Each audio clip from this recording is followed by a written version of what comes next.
반갑습니다. 이 시간에 함께 예배에 참여하고 또 가정에서 함께 온라인을 통하여 예배드리는 모든 분들을 환영하고 축복합니다. 마음이 무거운 상태로 예배를 드립니다. 이제 본격적으로 철거도 시작되고 또 기독교에 대한 세상 사람들의 분노가 극에 달해 있는 이런 시점에 우리의 신앙을 다시 한번 점검해 볼 수 있는 그러한 복된 시간이 되었으면 좋겠습니다. 앞으로 임시 처소 장소가 이제 결정이 되고 우리가 이사를 가게 되면 지금까지 사용한 건물은 허물어집니다. 지난 30년 동안 눈물로 예배당을 건축하고 또 여기서 우리가 함께 예배드리며 신앙생활을 했는데 우리의 마음이 무척 허전하고 상실감도 크리라고 생각을 합니다. 하지만 우리가 이 과정을 통해서 우리가 믿고 따르는 예수님이 어떤 분인지를 알고 또 예수님을 우리가 어떻게 따라야 하는지를 깨닫고 또 세상 속의 교회가 어떻게 존재해야 되는지를 다시 한번 점검하고 배울 수 있는 좋은 기회가 되기를 함께 기대합니다. 우리는 이번 주에 누가복음 9장 말씀을 묵상했는데 9장 51절을 한번 찾아볼게요. 9장 51절에 보면 중요한 분기점이 나옵니다. 예수께서 승천하실 기약이 차감해 예루살렘을 향하여 올라가기로 굳게 결심하셨다는 말씀이 나옵니다. 승천이라고 하는 말은 하늘로 올라가신다는 것을 말하죠. 부활 이후 예수님은 하늘 영광 안으로 들어가셔서 하늘과 땅의 모든 권세를 위임받아 모든 민족을 통치하실 것입니다. 그런데 이 영광은 즉각적으로 주어지는 것이 아니라 예루살렘에서 고난당하는 과정을 통하여 이루어집니다. 그래서 예수님께서 예루살렘에 올라가신다는 이 말은 이제 십자가의 죽음이 얼마 남지 않았음을 아시고 그럼에도 불구하고 그것을 피하지 않고 예루살렘을 향하여 올라가기로, 그러니까 고난을 당하고 죽기로 굳게 결심하였다는 것을 의미합니다.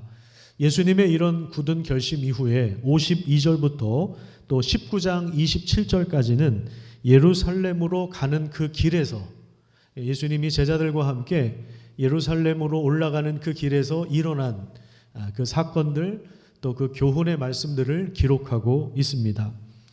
누가복음 전체를 그래서 이 9장 51절을 기준으로 해서 나눌 수가 있습니다. 다시 한번 우리가 누가복음 1장부터 돌아보면 1장과 2장에 예수님의 탄생 기사가 소개됐죠. 그래서 장차 오실 메시아가 이런 일들을 할 것이다. 메시아가 오면 이런 일들이 일어날 것이다. 이런 기대감을 갖게 해주었습니다. 그리고 이제 3장부터는 예수님께서 세례 받으며 공적인 활동을 시작하는 장면이 나옵니다. 그래서 가난한 자들 향해서 복음을 전하고 또 병든 자를 고치시고 귀신을 쫓아내시고 풍랑을 잠잠케 하시면서 자연 세계도 다스리는 분이심을 그 능력을 보여주셨습니다. 그리고 나서 이제 9장으로 들어오면 조금 새로운 국면이 진행되는데요. 예수님께서 귀신을 쫓아내고 권능을 행하실 때 주변 사람들이 그리고 제자들이 이분은 과연 누구시길래 이러한 권능이 나오는가, 이런 권위와 능력이 나오는가 하면서 놀라움을 감추지 못했는데요. 그 능력과 권위를 제자들에게 위임해 주십니다. 제자들에게 주시면서 제자들을 준비시키는 내용이 9장부터 이제 집중적으로 나오는 것입니다. 오늘 본문 1절과 2절 말씀에 보시면 예수님께서 12제자를 불러 모으시며 귀신을 제어하고 병을 고치는 능력과 권위를 주셨습니다. 자, 그런데 이것은 단지 병을 고치고 그리고 귀신을 내쫓는 것 자체에 목적이 있는 것이 아니라 2절에 보면 하나님 나라를 전파하는 데 목적이 있었습니다. 그러니까 하나님 나라가 임했다는 증거가 병이 고쳐지는 것이고 귀신이 쫓겨나가는 것이다. 이렇게 제시하고 있는 것입니다. 그래서 예수님의 제자들이 파송을 받아서 세상 속으로 들어가서 두루 다니면서 가난한 자들에게 복음을 전하고 그리고 병든 자들을 고칩니다.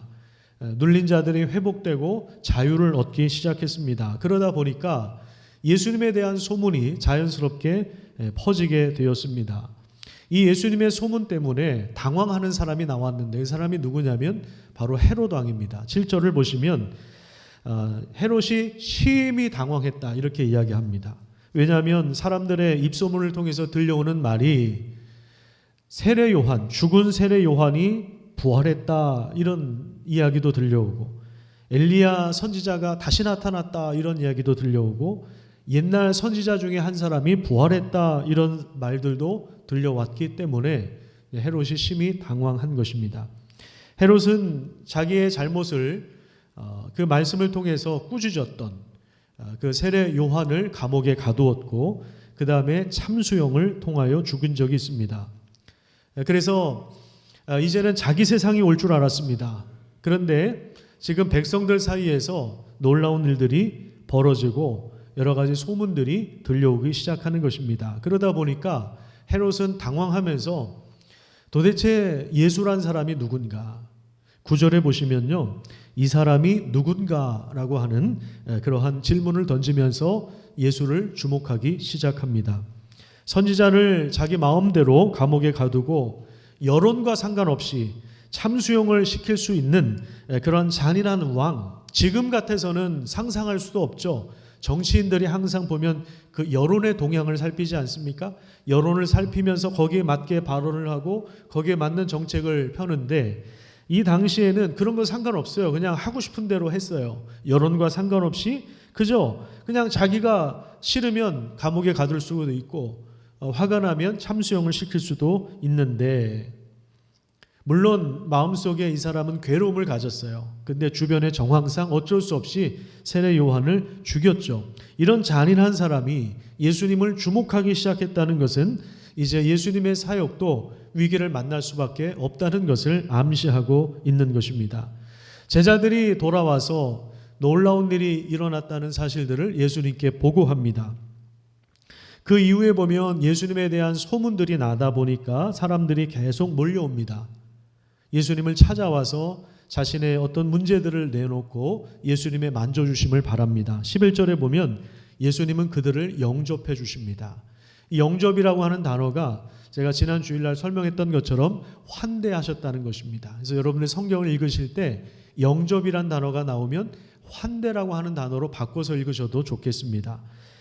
환대하세요. 그들을 환대하여서 말씀을 주시는데 빈들에서 이제 날이 저물기 시작합니다. 제자들은 걱정이 되었습니다. 남자만 5,000명 이상 됐는데 김밥 천국에서 주문을 할 수도 없고 배달의 민족을 통해서 다 연락해도 안 될 것 같으니까 이거 큰일 났다. 그러니까 예수님한테 예수님 각자 사람들이 각각 동네로 가서 먹을 것을 사 먹게 합시다. 이 식사 문제를 해결해야 되겠습니다. 이렇게 제안을 했는데 예수님은 제자들에게 이렇게 말씀하십니다. 너희가 먹을 것을 주어라. 우리 한번 따라서 볼까요? 너희가 먹을 것을 주어라. 오늘 우리에게도 예수님은 이런 말씀하십니다. 너희가 먹을 것을 주어라. 제자들은 떡 5개와 물고기 2마리밖에 없습니다. 예산이 부족합니다. 이런 이야기를 합니다. 하지만 예수님은 사람들을 50명씩 앉게 한 다음에 감사 기도를 드린 이후에 그것을 떼어서 제자들에게 나누어 주십니다. 놀랍게도 모든 인원이 다 먹고 배가 부를 때까지 나눔이 계속되었습니다. 제자들은 예수님과 무리들 중간에 서서 식탁 봉사자로 섬깁니다. 제자들에게 각종 권위와 능력을 주시고 그리고 오병이어를 가지고 5,000명 이상 배부르게 먹이신 예수님은 도대체 누구십니까? 이 사건 이후에 예수님은 제자들을 불러다 놓고 2가지 질문을 하십니다. 18절과 20절에 보면 무리가 나를 누구라고 하느냐, 그 다음에 그럼 너희는 나를 누구라고 하느냐 이렇게 질문을 하시죠. 9절에 나왔던 헤롯의 질문, 이 사람이 누군가와 더불어서 예수님이 누군가에 대한 이 질문이 9장 전체를 끌고 가고 있습니다. 예수님의 질문에 베드로는 제자들을 대표해서 하나님의 그리스도십니다 이렇게 대답을 합니다. 헤롯이 들었던 사람들의 입소문이었던 선지자 중에 한 사람이라고 하는 대답보다는 훨씬 더 정통에 가까운 대답입니다. 제자들은 예수님께서 하나님이 보내주신 그리스도임을 고백했지만 사실은 이 고백의 진정성은 아직 드러나지 않습니다. 이 고백한 것과 제자들의 실제 모습은 다르다는 것을 우리는 복음서를 통해서 확인할 수가 있습니다. 우리도 마찬가지죠. 우리가 예수님을 믿겠다고 결단을 했고 또 세례를 받고 직분을 받아도 사실은 때로는 믿음 없는 사람처럼 살아가기도 하고 세상 사람들처럼 살아가기도 합니다. 제자들도 그랬습니다. 예수님의 고난과 십자가를 아직은 이해를 하지 못했고 또 어린아이들, 예수님을 찾아오는 어린아이들을 냉대하기도 했고 그리고 귀신을 쫓아내는 그 일들에 실패하기도 했고 그리고 길에서 서로 누가 크냐 이 문제를 가지고 다투기도 했습니다. 9장 후반부에 이런 내용이 다 나옵니다. 제자들에게 있었던 그 연약함이 오늘 우리에게도 있다는 것을 우리가 인정할 수밖에 없습니다. 이걸 통해서 우리가 알 수 있는 건 뭐냐면 신앙 고백을 해도 예수님을 믿겠다고 결단을 해도요. 회심은 한 번에 완성되는 것이 아니라 점진적으로 이루어지는 것입니다. 그래서 어쩌면 우리 인생 전체가 예수님을 알아가는 과정이라고 할 수 있습니다. 예수님을 만나는 과정이고 또 더 깊이 만나고 더 알아가고 그것이 우리 인생의 여정이라고 할 수 있습니다. 회심은 점진적으로 이루어지는 것입니다. 사람이 막 한 번에 뒤집어지고 한 번에 바뀌고 그러지 않아요. 하나씩 점점 예수님을 알아가도록 우리를 인도하십니다. 우리도 그 과정을 겪어왔어요. 그러니까 우리 주변에 예수님 믿는다고 하는데 왜 저 모양이야? 혹시 이런 분들이 있다면 예수님의 제자들도 그랬구나. 나도 그랬지. 그러면서 우리가 그런 마음으로 좀 기다려줄 필요가 있습니다. 예수님이 누구신가에 대한 이 대답은 하나님이 직접 하십니다. 28절부터 보면 그 유명한 그 변화산 사건이 나오지 않습니까? 예수님이 기도하는데 얼굴과 옷이 광채가 날 정도로 변화됩니다. 그리고 거기에 구약시대를 대표하는 모세와 엘리야가 나타나서 예수님과 대화를 나누는데 31절에 보면 영광 중에 나타나서 여기서 이 영광은 하나님 나라의 영광을 말합니다. 이 세상은 눈에 보이는 권력자가 세상을 다스리는 것 같지만 보이지 않는 곳에서 하나님께서 이 세상을 통치하고 계십니다. 그 모세와 엘리야가 예수님과 대화를 나누었는데 대화의 주제가 무엇이었습니까? 31절을 다시 한번 보십시오. 거기 보면 예루살렘에서 별세할 것에 대하여 말을 했다. 이렇게 이야기합니다. 별세라고 하는 말은 세상을 떠난다 이런 뜻이죠. 세상을 떠난다는 게 뭡니까? 죽음이죠. 그런데 여기 이제 별세라고 하는 단어, 여기서 사용된 이 별세라고 하는 단어가 출애굽이라고 하는 단어와 동일한 단어입니다. 엑소더스라고 하는 이 단어와 똑같은 단어예요. 무슨 얘기냐면 예수님은 십자가에서 죽으심으로 자신의 백성들을 출애굽시키는 분이다 이 말입니다. 출애굽이 무엇입니까? 바로의 압제에서 그 신음 속에서 고통 속에서 이스라엘 백성들을 해방한 사건 아닙니까? 그런 것처럼 그 놀라운 구원이 일어났던 것처럼 예수님의 별세를 통해서 예루살렘에서 하는 별세를 통해서 출애굽의 역사가 일어날 것을 보여주고 있는 것입니다. 그것에 관해서 모세와 엘리야가 예수님과 대화를 하고 있는 거예요. 그래서 모세와 엘리야는 구약 성경을 대표하는 사람들이에요. 모세는 율법을 대표하는 사람이고 엘리야는 선지자들을 대표하는 사람이죠. 그리고 엘리야의 심령을 가지고 와서 예수님의 앞길을 세례 요한이 준비했는데 예수님 오시기 전에 그 역할을 했던 그 대표적인 선지자가 엘리야입니다. 엘리야의 심정을 가지고 세례 요한이 왔다고 이렇게 이야기를 했잖아요. 그 연결고리 역할을 했던 거죠. 율법과 선지자들을 통해서 하신 그 말씀을 성취하시는 분이 예수님이신데 그 성취가 예루살렘에서 별세를 통해서 이루어질 것이다. 이것을 지금 보여주고 있는 거예요. 근데 이 장면 속에서 구름에서 소리가 났다고 이야기합니다. 구름은 하나님의 임재와 영광을 상징하죠. 성막이나 성전을 건축할 때 거기 구름이 가득해서 제사장이 능히 서서 섬기지 못했다. 이건 하나님의 임재와 영광으로 가득했다라는 거예요. 그 장소가 거룩해졌다는 것을 말하는데요. 여기서도 마찬가지 구름이 나타났다는 것은 하나님의 임재와 영광이 드러났다는 것을 말하고 그 속에서 하나님의 음성이 들려옵니다. 무엇이라고 말씀하셨습니까? 이는 나의 아들 곧 택함을 받은 자니 너희는 그의 말을 들으라. 이렇게 말씀하십니다. 예수님을 향해서 내 아들이다. 내가 택한 나의 아들이다. 그러니까 너희들은 그의 말을 들어라. 이렇게 말씀하십니다. 최종적으로 하나님께서 예수 그리스도를 다시 한번 승인해 주셨고 제자들은 그 음성을 들었습니다. 그렇다면 여러분, 예수님은 누구십니까? 우리 지금 첫 번째 질문을 하고 있죠. 예수님이 누구십니까? 예수님은 이 땅에 하나님 나라를 가져오신 분입니다. 하나님의 왕국을 가져오신 분입니다. 다시 한번, 예수님은 누구십니까? 예수님은 이 땅에 하나님의 왕국을 가져오신 분입니다. 마귀가 지배하는 세상에서, 죄와 고통과 슬픔이 지배하는 세상 속에서 헤롯과 같은 교활한 여우처럼 서슬퍼런 권력을 쥐고 있는 이런 왕들이 통치하는 세상에 하나님의 왕국을 가져오신 분입니다. 그리고 씨를 뿌리는 농부처럼 하나님의 말씀을 우리에게 전해주시는데 그 말씀을 바르고 착한 마음으로 듣고 믿음으로 받아들이는 사람들을 통해서, 인내하는 사람들을 통해서 그 나라를 확장해 가시는 분이 예수님이십니다.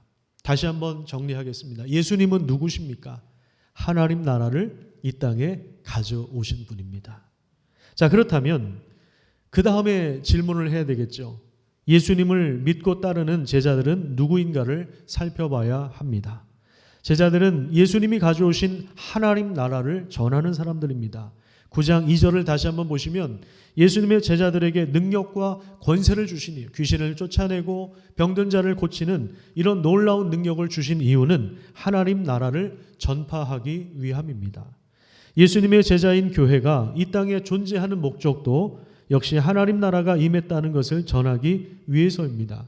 그것을 위해서 예수님은 제자들을 몇 가지 내용을 가지고 훈련시키셨습니다.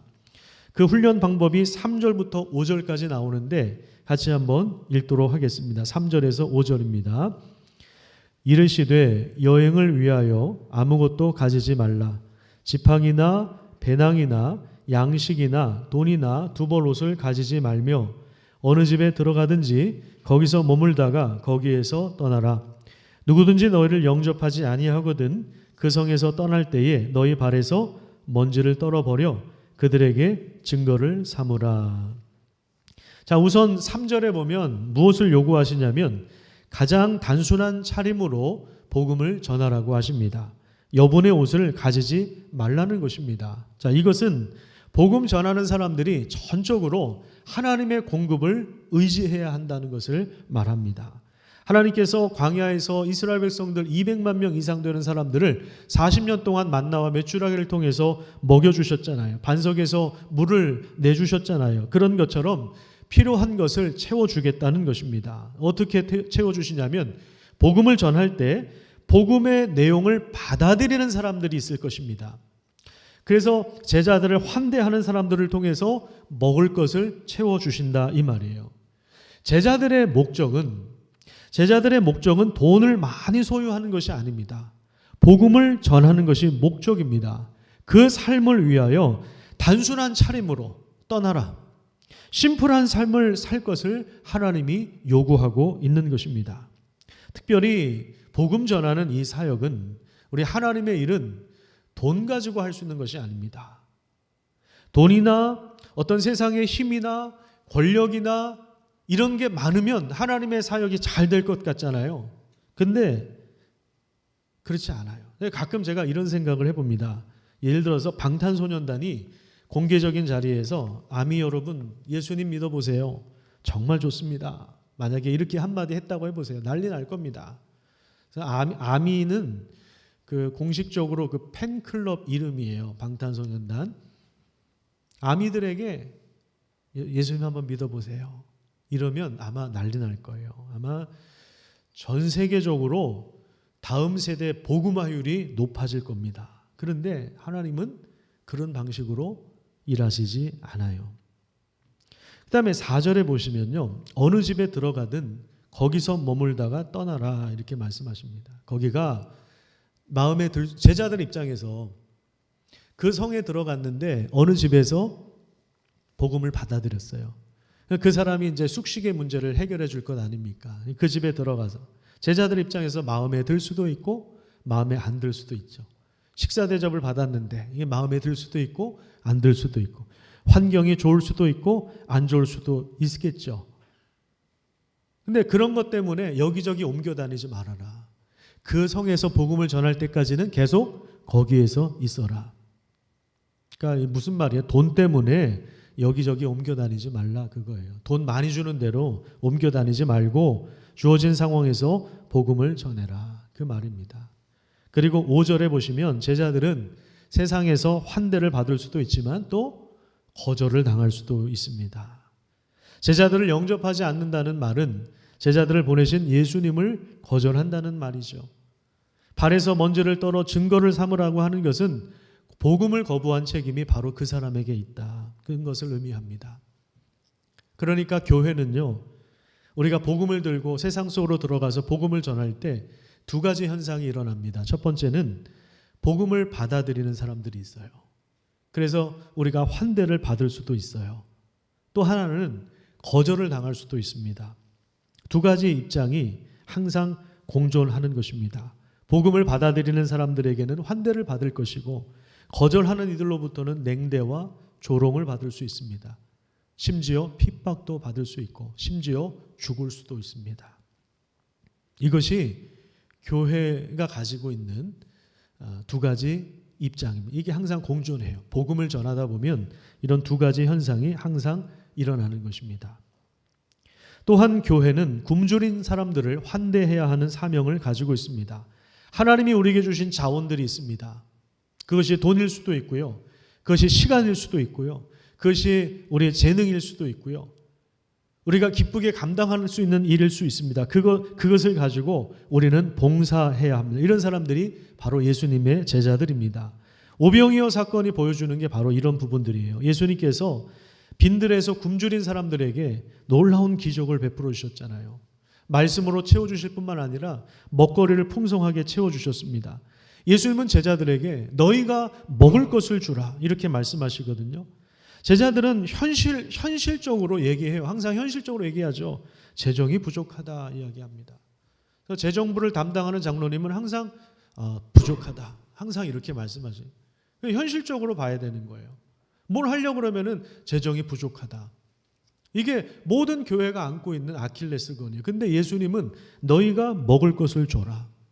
너희가 먹을 것을 줘라. 이렇게 말씀하십니다. 예수님은 지금도 빈들에서 풍성한 식탁을 차려주십니다. 제자들은 그 중간에 식탁 봉사자로 서 있는 것입니다. 예수님과 예수님을 따르려고 하는 많은 무리들 사이에 우리 제자들은, 우리 직분자들은 그 중간에서 뭘 해야 돼요? 식탁 봉사자로 있는 거예요. 나눠주는 거죠. 나눠주는 거예요. 너희가 먹을 것을 주라고 하신 대로 우리 중간에서 나눠주는 거예요. 그게 우리 예수님의 제자들이 할 일입니다. 구름 속에서 하나님은 예수님을 인정해 주시고 제자들에게 말씀하시죠. 너희는 그의 말을 들으라. 너희는 그의 말을 들으라. 그렇습니다. 예수님의 제자는 좋은 땅에 뿌려진 씨처럼 바르고 착한 마음으로 말씀을 듣고 순종하며 그것을 지키고 인내하는 과정에서 풍성한 열매를 거두는 사람입니다. 하나님은 지금도 말씀을 통해서 하나님 나라가 확장되도록 역사하십니다. 이 귀한 은혜에 우리 교회도 참여하는 그러한 귀한 은혜가 있기를 간절히 축복합니다. 작년에 우리 교회는 재개발 조합과의 협상을 잘 마무리했습니다. 우리가 생각했던 것보다 좋은 결과가 나왔습니다. 목사는 항상 이렇게 최악의 경우를 대비하여서 많은 생각을 가지고 있는데요. 가장 고심했던 문제가 해결되었습니다. 땅은 268평 그대로 받기로 했고 우리가 가려고 하는 이 종교부지가 그 도로변이잖아요. 도로변이라서 시세로 따지면 2배 이상 더 비싼 땅입니다. 가격으로 따지면 한 14억 정도가 더 비싼 땅인데 우리가 쓰는 이 땅 평수를 그대로 받기로 했습니다. 그리고 임시처소도 조합에서 마련해 주기로 했고요. 그리고 건물 신축 보상비로 평당 660만 원을 보존해 주기로 했습니다. 아무리 생각해 봐도 하나님의 은혜입니다. 우리가 준비를 많이 하고 또 기도를 많이 하고 협상을 잘했기 때문에 얻은 결과가 아닙니다. 사실 우리가 만약에 예배당을 건축해야 되는 상황 속에서 비용이 많이 모자라고 그래서 우리가 헌금을 해야 되는 상황이라면 아마 그것이 우리 모두에게 부담이 되고 또 짐이 될 수 있었을 것입니다. 하지만 하나님은 우리가 이 일을 하는 데 있어서 좀 기쁜 마음으로 또 즐거운 마음으로 감당할 수 있는 은혜를 주신 것입니다. 우리 성막이나 성전을 건축할 때도 그렇잖아요. 백성들이 뭐 이거 내가 중직자니까 이거 뭐 안 하면 안 될 것 같고 그래서 질질 끌려서 하는 게 아니라 정말 자원하는 마음으로, 그죠? 기쁜 마음으로 가져오면서 너무 자기가 기쁜 거예요. 근데 뭐 너무 많이 가져오니까 모세가 어떻게 해요? 이제 그만 가져와라. 이제 됐어, 이제 그만 가져와. 이렇게 이야기하잖아요. 즐거운 마음으로 자원했던 거예요. 저도 여러분들에게 그렇게 이야기하고 싶어요. 이제 그만 헌금하시라고, 그만 가져오시라고 그렇게 얘기했으면 좋겠습니다. 그래서 우리가 부담으로 하는 것이 아니라 이렇게 좀 즐거운 마음으로 감당할 수 있는 그런 은혜를 하나님이 주셨습니다. 그래서 이것에 대해서 우선 우리가 인정해야 될 것은 정말 너무 감사한 일이다. 하나님이 우리에게 귀한 것을 주셨는데 그래서 감사의 마음으로 고백하는 첫 걸음이 저는 10분의 1을 떼는 거라고 생각을 합니다. 11조는 성경에서 상징성을 가지고 있습니다. 하나님의 것을 하나님의 것으로 인정하는 것이죠. 그리고 하나님이 주신 은혜를 우리가 감사한 마음으로 고백하는 이것이 바로 10분의 1이 가지고 있는 상징성인데 저는 오늘 이 부분에 대해서 공동의회를 통해서 여러분들의 뜻을 구할 예정입니다. 그래서 만약에 우리가 받은 보상비의 10분의 1을 떼어서 하나님 앞에 기쁜 마음으로 드리고 하나님이 원하시는 일에 사용합시다 하는 이 일이 통과된다면 저는 이 돈을 가난한 나라의 의료보건 사업을 위하여 사용하고 싶습니다. 150년 전에 병들고 가난한 조선 땅에 하나님은 선교사들을 보내셨습니다. 그리고 그들을 통해서 복음을 전해주셨습니다. 선교사들은 학교와 병원을 먼저 세우고 무지한 우리 민족을 가르쳐 주었고 그리고 장티푸스와 전염병과 여러 가지 질병으로 신음하던 우리 민족을 치료해 주었습니다. 가난한 자들에게 선포된 이 복음을 통해서 우리 민족은 많은 복을 받지 않았습니까? 코로나로 인해서 지금도 사실은 뭐 경제가 다 어렵고 힘든 상황이에요. 그런데 지난 1년 동안 통계를 보니까요. 우리나라가 호주나 캐나다나 유럽의 많은 국가들보다 경제 지표가 훨씬 더 올라갔습니다. 훨씬 더 올라가고 있고 아마 코로나가 종식되고 나면 우리나라가 10위권 안으로 어쩌면 7위권, 5위권 안으로 들어갈 것이다. 이렇게 전문가들이 예상을 하고 있습니다. 우리나라가 100년 전, 150년 전만 해도 얼마나 암울했습니까? 일제의 지배를 받았죠. 또 전쟁 때문에 나라가 분단이 됐죠. 그런데 하나님께서 복음을 통해서 교회를 세우시고 우리 민족을 만져주셨고 우리 민족을 복되게 하셨습니다. 그런데 아직도 우리 주변에 가난한 나라들이 너무나도 많습니다.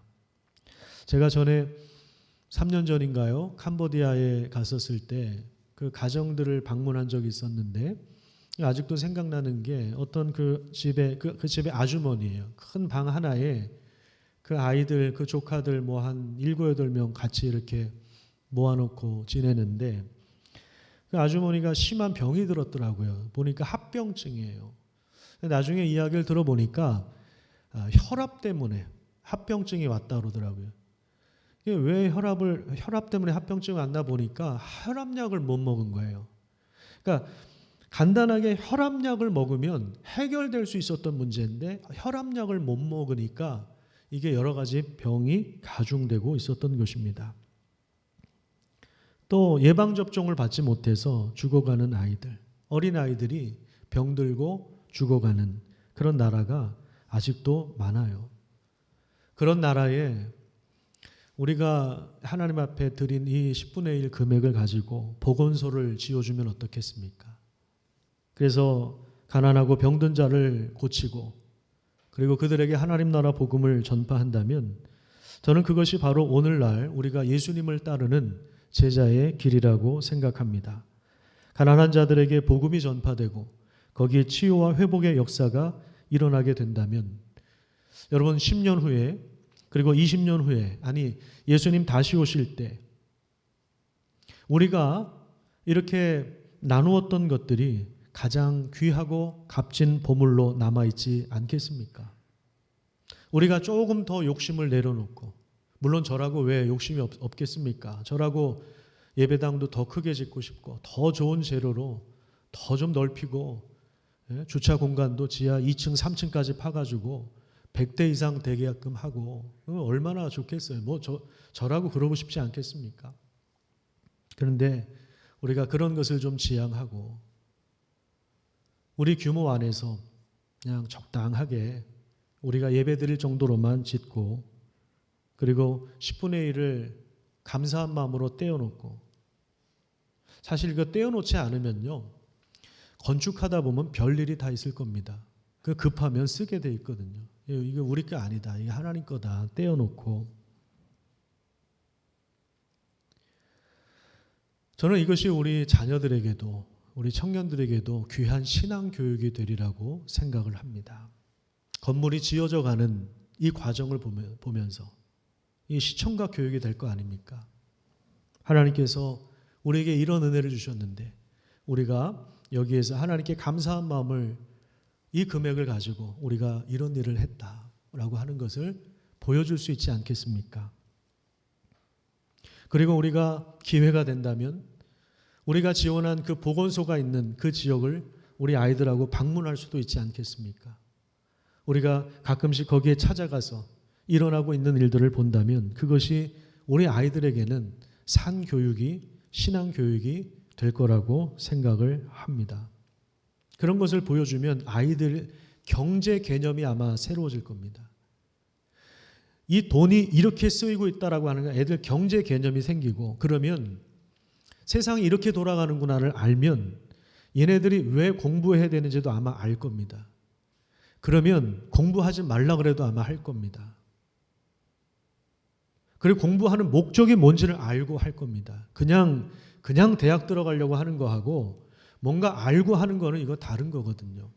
그렇게 해서 우리 다음 세대를 하나님 앞에 예배자로 세울 수 있다면 그것이 예수님 다시 오실 때에 우리에게 가장 귀하고 값진 보물이 되지 않겠습니까? 저는 우리가 예배당을 건축하는 이 모든 과정이 우리 청년들과 어린 자녀들에게 가장 귀한 신앙 교육이 되었으면 좋겠고 또 그렇게 기도하고 있습니다. 모든 과정을 공정하게 그리고 정직하게 감당하도록 여러분들도 함께 기도하고 마음을 모아주시기를 부탁드리겠습니다. 성경을 읽으면서 예수님이 이 땅에 오셨던 이유를 구체적으로 우리 삶 속에서 드러내는 삶을 우리가 처한 현실 속에서 살아내야 하는 것입니다. 안타깝게도 지금 작금의 한국 기독교는 계란을 맞고 있습니다. 돌을 맞고 있습니다. 이 시민들의 분노가 그게 달해 있습니다. 이런 세상에서 과연 교회가 세상에 존재하는 목적과 이유는 무엇입니까? 코로나 때문에 지금 자영업 하시는 분들이 많은 어려움을 겪고 있고 지금 우리 성도님들 중에도 그런 분들이 있어요. 이게 내가 그만둬야 되나 사업을 접어야 되나 이런 분들도 있어요. 너무 스트레스를 받아서 눈 시술하는 분들도 있어요. 얼마나 스트레스가 되면 이게 눈으로 올까 너무 안타까운 마음이 들었습니다. 또 이게 5인 이상 못 모이니까 사랑하는 가족들, 손주들 보고 싶어도 몇 개월을 꾹 참으면서 1년을 꾹 참으면서 가는 어르신들도 있습니다. 그러면 교회가 이럴 때, 나라가 어려울 때 코로나가 종식되기 위해서 사실은 앞장을 서야 되지 않겠습니까? 앞장서서 교회가 뭔가 좀 사회를 선도하는 모습을 보여줘야 되는데 오히려 사회의 지탄을 받고 있는 모습이 너무나도 안타깝습니다.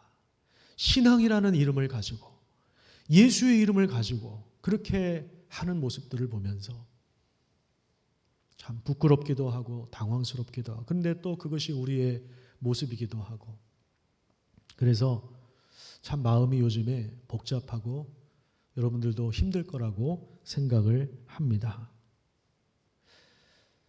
여러 가지 이유가 있겠지만 저는 그동안에 우리 한국교회가 안고 있었던 문제가 드러나는 거라고 생각합니다. 그게 뭐냐면 교회가 자기들만의 왕국을 건설하려고 했던 것입니다. 예수님은 제자들을 세상 속으로 보내셨어요. 하나님 나라를 전하도록 보내셨습니다. 이 땅에 하나님의 왕국을 세워가시는 것이 예수님의 뜻이에요. 그런데 오늘날의 교회는 자기만의 왕국을 세웁니다. 이게 문제입니다. 규모를 늘리고 사이즈를 크게 하고 더 크게 만들고 그거 자체가 목적이 되어 있어요. 근데 교회는 그러면 안 돼요. 세상 속으로 들어가야 됩니다. 그렇죠? 교회가 부동산이 늘어나고 돈이 많아지고 그러면 여러 가지 이권이 걸리고 그러면 어떻게 되겠습니까? 목사하고 장로님들 사이가 분명히 나빠집니다. 당회하고 안수집사님들 사이 당연히 나빠집니다. 여러 가지 갈등이, 그러니까 사이즈가 커지면 커질수록 문제는 더 커질 수밖에 없어요. 이걸 극복할 수 있는 유일한 방법은요, 교회가 돈을 모아놓으면 안 됩니다. 세상 속으로 가지고 들어가야 돼요. 우리가 가지고 있는 자원들, 하나님 주신 건데 그걸 가지고 세상 속으로 들어가야 돼요. 들어가서 병든 자들 고치고 가르쳐주고 위로하고 격려하고 힘을 주고 어려움 당한 분들 고치고. 제가 알고 있는 목사님이 그런 일을 하세요. 소상공인들 지금 너무 어려운 자영업 하시는 분들에게 그 후원금을 좀 나눠드리는 그런 일들을 하고 있습니다. 우리가 할 일이 얼마나 많은지 몰라요. 나라가 위기에 있을 때 우리 교회가 그 어려움 당하는 이웃들 곁으로 가야 하는 것입니다. 우리 삶 속에서 여러분들이 성경을 읽어가면서 예수님께서 이 땅에 오셨던 그 이유를 분명하게 드러낼 수 있는 그런 귀한 삶을 살아가시기를 축복합니다. 누가복음 8장 8절 말씀을 결론으로 읽어드립니다. 더러는 좋은 땅에 떨어짐에 나서 100배의 결실을 하였느니라. 이 말씀을 하시고 외치시되 들을 귀 있는 자는 들을지어다.